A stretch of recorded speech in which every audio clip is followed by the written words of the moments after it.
Hello everybody, and welcome back to our weekly reviews of Juni Taisen, Zodiac War, talking about episode 7 this week, In Like a Dragon, Out Like a Snake, part 1. Unfortunately, that younger brother of mine, we Lord GTZ, is just as careless as Snake, so he neglected to watch the episode yet again. But luckily, unlike Snake, his mistake hasn't cost him his life, and he will hopefully rejoin these reviews next week.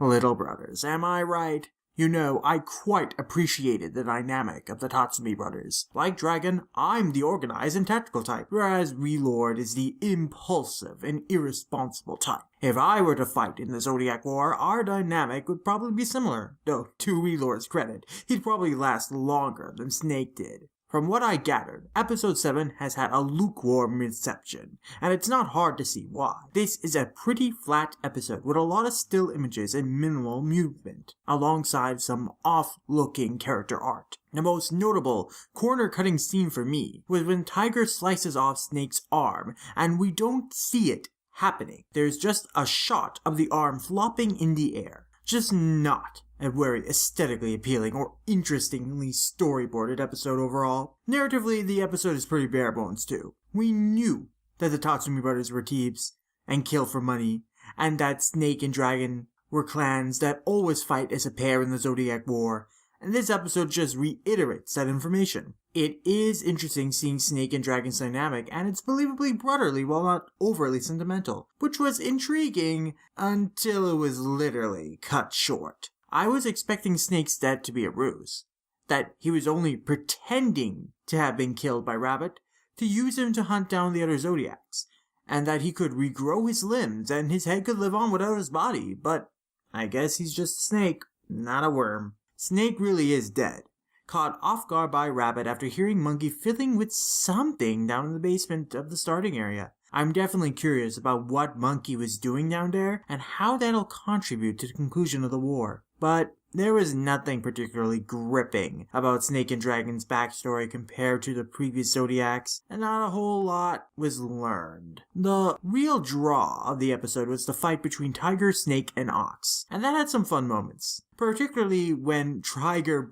drank the gasoline in Snake's flamethrower tank, thinking it was alcohol, and then Ox lighting her drool on fire at the end of the episode to burn Snake's corpse. But the poor action direction makes the actual fighting uninteresting to watch. Narratively, this episode really suffers from omitting critical details from the light novel that explain why Snake's corpse does what it does.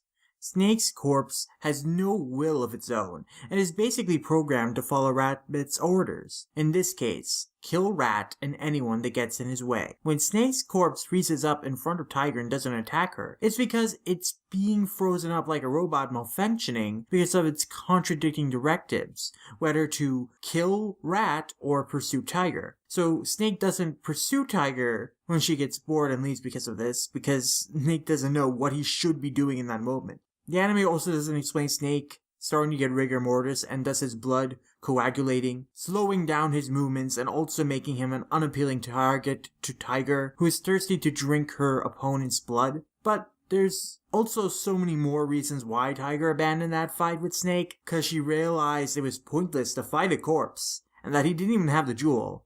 And they didn't address this at all in the anime. The anime's presentation of Snake and Tiger's fight really suffers in coherency from all these omitted details, and it makes the proceedings kind of confusing, when what's going on is really straightforward. And interestingly enough, despite being written like a robot in the chapter proper, his character bio in the novel humanizes Snake in a really interesting way that wasn't shown in the anime.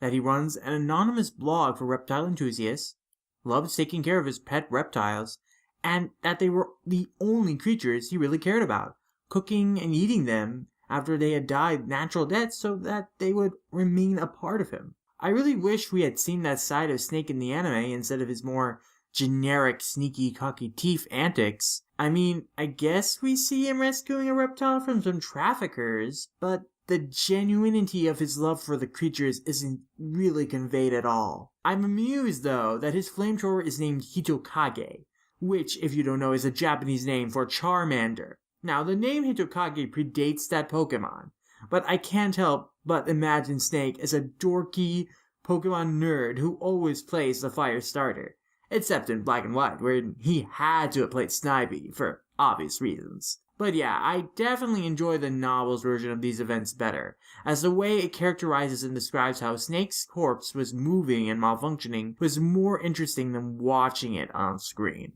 So, the Snake episode was kind of a dud, but I'm hoping Dragon's episode will be more interesting, especially since he hasn't done anything yet, and his characterization is weaker than Snake's.